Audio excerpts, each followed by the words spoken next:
The night everyone else ignored. The night was colder than usual. Snow fell slowly from the dark sky, covering the ground like a silent warning. The small village at the edge of the valley had already closed its doors. Windows were shut.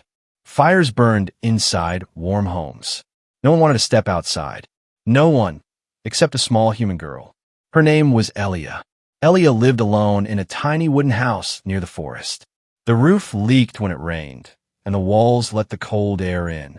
Still, it was home.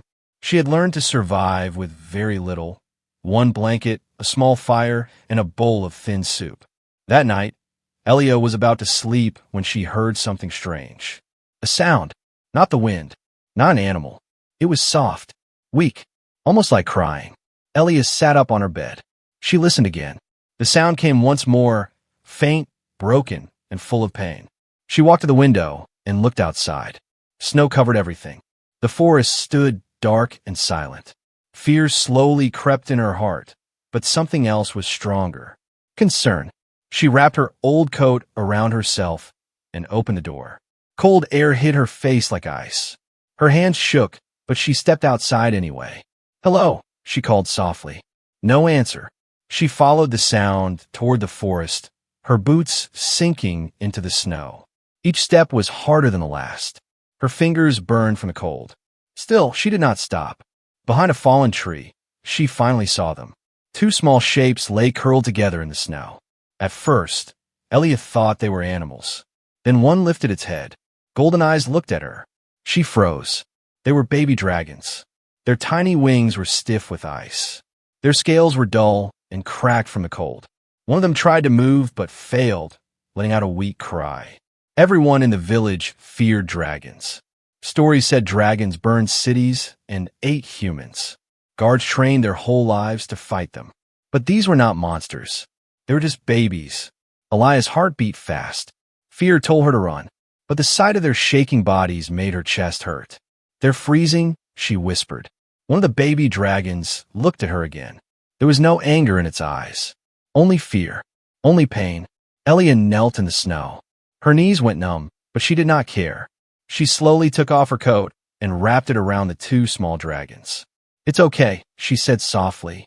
"I won't hurt you." The dragons stopped crying. They did not move. They only watched her. Elia picked them up carefully.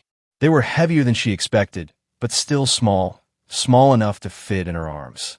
She held them close to her chest and hurried back to her house. Inside, the fire was almost out.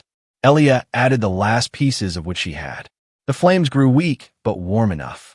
She placed the baby dragons near the fire and wrapped them in her only blanket. Then she sat back, her breath shaking. "What am I doing?" she whispered. If the village found out, they would burn her house down. They would kill the dragons. They might even kill her. Elia looked at the dragons again. They were no longer shaking as badly. One of them slowly crawled closer to the fire. The other let out a small, tired sound and fell asleep. Elia smiled without meaning to. She poured her soup into a bowl and pushed it close to them. One dragon sniffed it, then touched it with its tongue. Its eyes widened. It drank. Far above the clouds, something ancient stirred.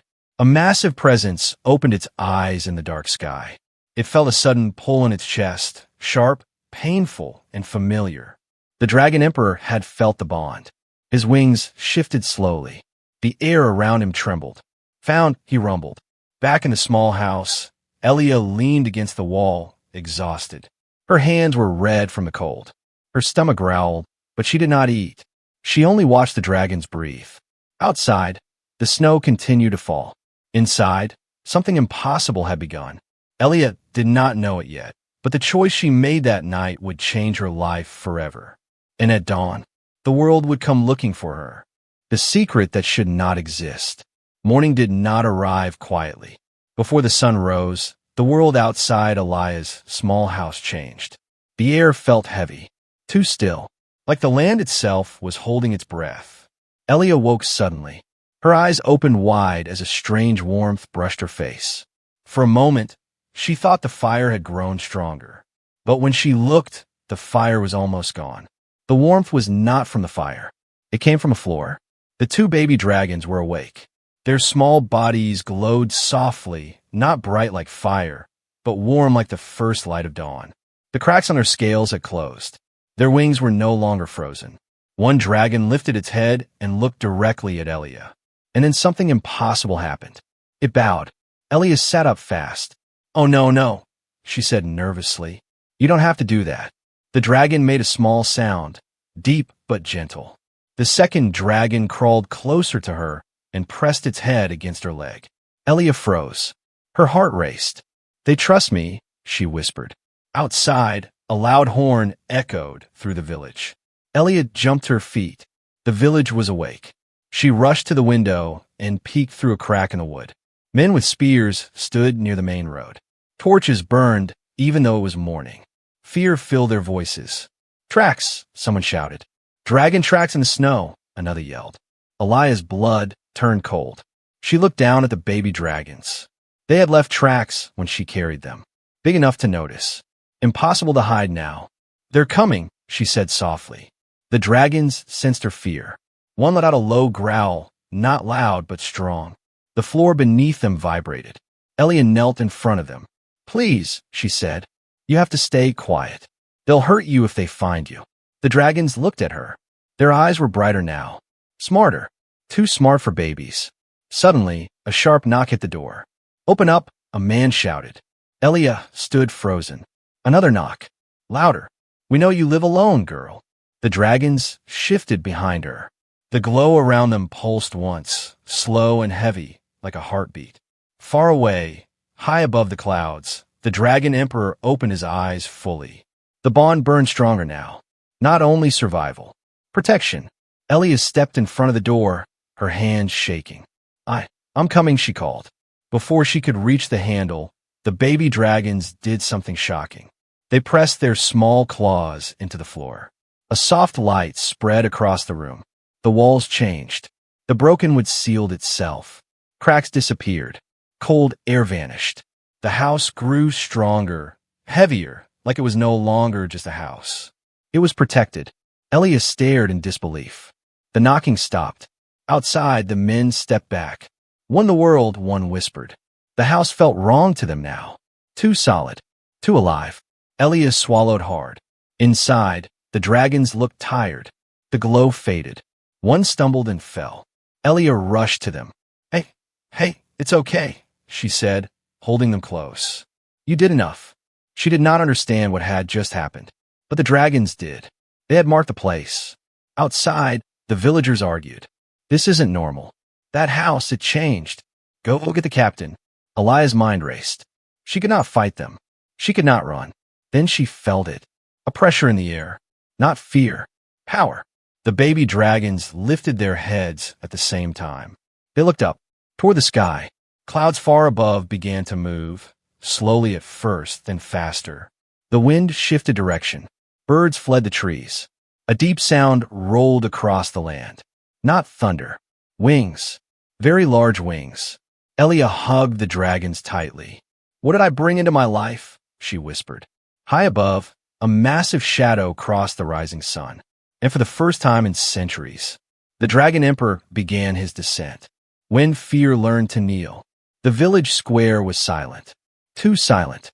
Elia stood at the center of it, her small hands shaking as she held the two baby dragons close to her chest. Their bodies were warm now, no longer weak, but she could feel their hearts beating fast, just like hers. Around her, villagers formed a wide circle. No one stepped closer. Spears were raised. Bows were pulled tight. Faces were pale with fear. "Put them down," the captain said. His voice tried to sound strong, but it cracked. "Those are dragons." Elia swallowed. "They're just babies," she said softly. A man shouted, "That's how it starts." The baby dragons hissed quietly. The air trembled. Snow lifted from the ground, as if something invisible had moved through it. The villagers stepped back. High above, the clouds twisted into dark shapes. The morning light dimmed, like the sun itself was afraid to shine. Elia felt it then. A pull in her chest. Not fear. Connection. She did not know how, but she understood one thing clearly. The dragons were not alone. A loud crack echoed through the sky. Everyone looked up. The clouds split open. A massive shadow appeared, blocking the sun completely. Wind slammed into the village, knocking people to their knees. Roofs shook, trees bent low. Then he descended, the Dragon Emperor. His scales shone like molten gold. His wings stretched wider than the village itself. His eyes burned with ancient power, eyes that had seen empires rise and fall. Every villager dropped to the ground. Some cried, some prayed, some could not move at all. Elia stood frozen. The Emperor's gaze swept across the village and stopped on her. The baby dragons cried out, not in fear but in joy. They reached toward him. The Emperor landed with a force that cracked the earth. The ground split, but the village did not fall. It was as if the land itself refused to break under him. He lowered his massive head. The air went completely still. Human child, his voice echoed, deep and slow, shaking bones and hearts alike. Why do you hold what belongs to the dragon throne? Elia's legs trembled, but she did not run. They were cold, she said. Her voice was small, but clear. They were alone. Silence. The Emperor stared at her. Memories flashed through his mind. Storms, broken skies, lost heirs. His claws dug into the ground. You sheltered them, he said, when all others would have killed them. Elia nodded. The Emperor's eyes softened. A sound escaped him. A low bow. The village gasped. The Dragon Emperor bent his head to a human child. You did what warriors failed to do, he said. You protected life. He turned his gaze to the villagers. His eyes hardened. Remember this, he roared. Fear makes you blind. Kindness makes you strong. Many villagers trembled. Some hid their faces in shame. The Emperor lifted one claw and gently touched Elia's forehead. Warmth spread through her body. Her fear vanished. You are under my protection, he declared. Your home, your bloodline, your name. The ground glowed beneath her feet. The baby dragons purred softly. Then the Emperor raised his head and spread his wings. The sky brightened. The storm broke. As he rose into the clouds, his voice echoed one last time. Those who harm her, answer to me. Silence followed. The villagers slowly lifted their heads. Elia stood alone in the square, holding two baby dragons. She did not know it yet, but from this moment on, fear would never touch her again. The blessing that changed the world. The village did not return to normal after the Dragon Emperor left. It could not. The ground where he had landed was still warm. Small cracks glowed faintly, like sleeping fire. The air smelled different, cleaner, sharper alive. Elia stood very still. The baby dragons rested in her arms, calm and quiet now. Their eyes followed the sky, as if they still felt their father's presence above the clouds. Around her, the villagers slowly stood up. No one spoke. No one dared. Moments ago, they had raised weapons against her. Now, they could not even look her in the eyes. The village captain finally stepped forward. His spear slipped from his hand and hit the ground. We do not know, he said. His voice was low, weak. Please forgive us. Elia looked at him. She wanted to be angry. She wanted to shout, but she remembered the dragons in the snow. Cold, alone, ignored. You were afraid, she said simply. I was too. The captain lowered his head. The crowd moved back, creating a clear path for her. Without a word, Elia walked home. Every step felt heavy, not from fear, but from change. Her house stood at the edge of the village, but it no longer looked small. The wood was darker, stronger. Strange symbols glowed softly along the walls, then slowly faded as she approached. Elia paused at the door. What did he do to my home? She whispered. She stepped inside. Warmth wrapped around her instantly. The air felt safe. The fire lit itself without wood. The broken table repaired its own cracks. The roof no longer leaked. The baby dragons wriggled free from her arms and walked across the floor. Where their claws touched, the wood shimmered. This place, Elia said softly. It's alive. That night, Elia could not sleep. She sat by the fire while the baby dragons slept beside her. Their breathing was slow and steady. Peaceful. But outside, the world was not peaceful. Far away, beyond the mountains, other dragons felt the Emperor's movement. Whispers spread across the skies. The heirs live. A human shelters them. The Emperor has chosen. Not all dragons were happy. Not all hearts were kind. Back in the village, eyes watched Elia's house from the shadows. Some villagers felt guilt. Others felt jealousy. Others felt fear. She is protected, one whispered. For now, another replied. Elia felt it too. Something watching. She stood and opened the door. The night sky was clear. Stars burned bright. For a moment, she thought she saw a massive shape moving between them. A promise. A warning. The baby dragons stirred and stood beside her. One of them let out a soft, powerful sound. Not a cry, not a roar, but something older. The ground answered. Elia stepped back in shock. What was that?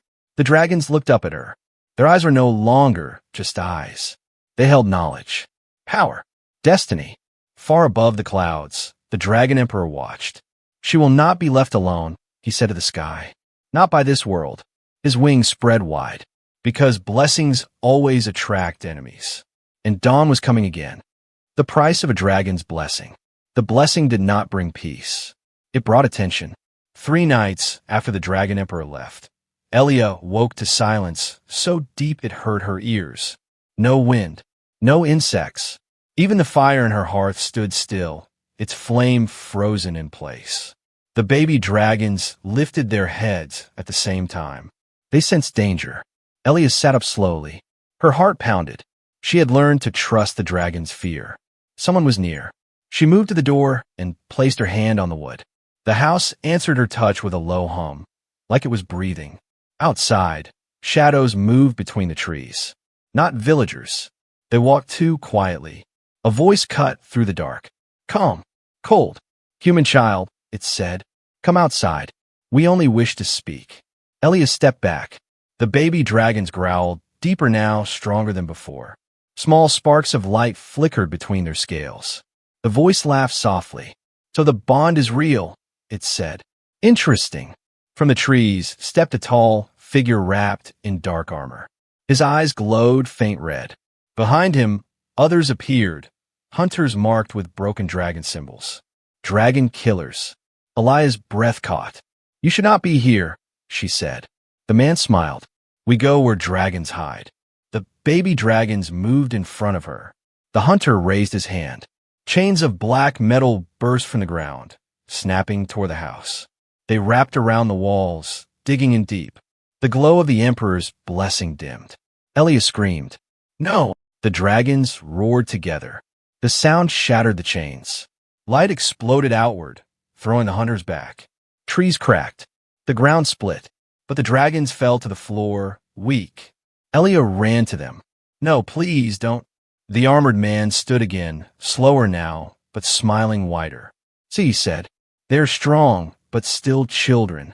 He lifted a blade carved with ancient runes. The sky darkened. Far away, the Dragon Emperor felt it. Pain. His wings snapped open. They dare, he growled. Back at the house, Elia stood up. She placed herself between the blade and the dragons. You will not touch them, she said. The hunter paused. He looked at her like one looks at something new. A human standing before dragon steel, he said. How brave. Elia's hand shook, but she did not move. The ground beneath her feet glowed. A symbol burned into the earth. The hunter's smile faded.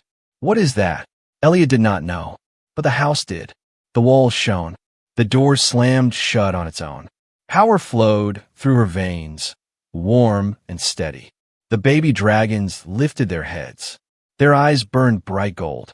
The hunter stepped back. This blessing, he whispered. It's not just protection. The sky split with thunder. A roar echoed from beyond the mountains. The Dragon Emperor was coming. The hunters ran. But Elia knew this was only the first test, and blessings always demand a price. The choice that shook 2 worlds. The ground stopped shaking. The hunters were gone. Only broken trees and deep marks in the earth remained. The night slowly returned to normal, but Elia knew nothing was the same anymore. She knelt beside the baby dragons. They were alive, but weak. Their glow was faint now, like dying embers. Elia's chest tightened. I'm sorry, she whispered. I didn't know this would happen.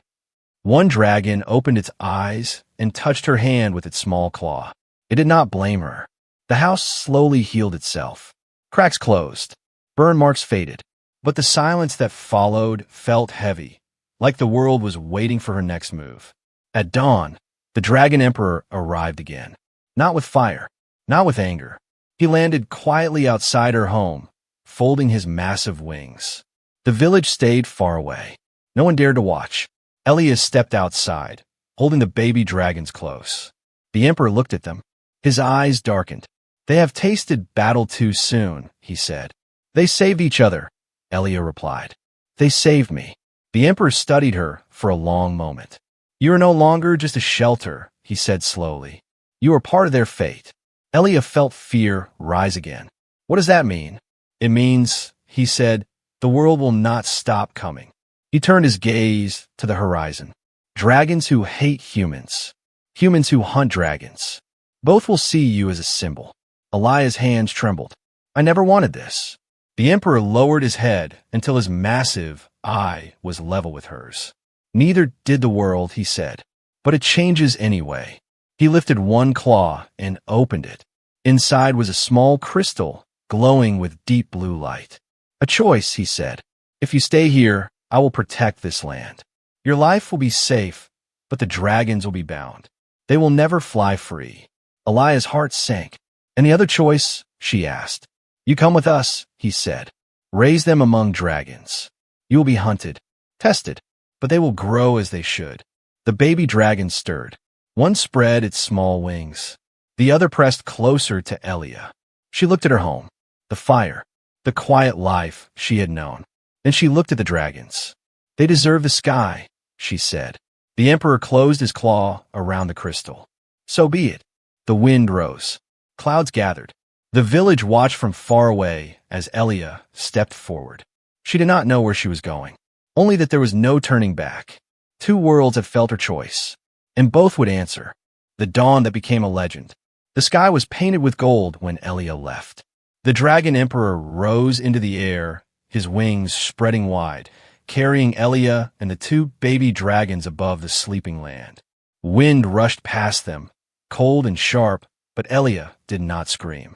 She held the dragons close. Below, the village grew smaller. The houses looked fragile. The people looked tiny. That life was over. Far ahead, mountains cut the sky like broken blades. Beyond them lay the dragon realm, a place no human had walked and returned. As they flew, the baby dragons changed. Their wings grew stronger. Their scales shone brighter. Each beat of the Emperor's wings filled them with ancient power. Elia felt it too. The bond deepened. When they reached the high peaks, the sky darkened suddenly. Clouds twisted into violent shapes. Something waited. A roar answered the Emperor's arrival, angry, sharp, and full of hate. From the clouds rose another dragon, smaller than the Emperor, but crueler. "A traitor. You bring a human?" the dragon hissed. "Have you grown weak?" The air shook. The baby dragons growled, their voices stronger now. Elia stepped forward. "They are not weak," she said. "They are alive because of trust." The traitor laughed. "Trust burns." He struck. Lightning ripped through the sky. Before Elia could fall, the baby dragons spread their wings. Together, they formed a shield of light. The attack shattered. Silence followed. The traitor froze. "They chose her," the Emperor said. "And that choice is law." The traitor fled into the storm. The clouds cleared. Sunlight poured down on Elia and the dragons. The Emperor lowered his head. From this dawn, he declared, humans and dragons will remember her name. Elia did not ask for glory. She only knelt and hugged the dragons. Years later, stories spread across worlds. About a small human girl. About two dragons who trusted her. About an emperor who bowed to kindness. And in every story, one truth remained. The dawn that saved two baby dragons changed the fate of all worlds forever.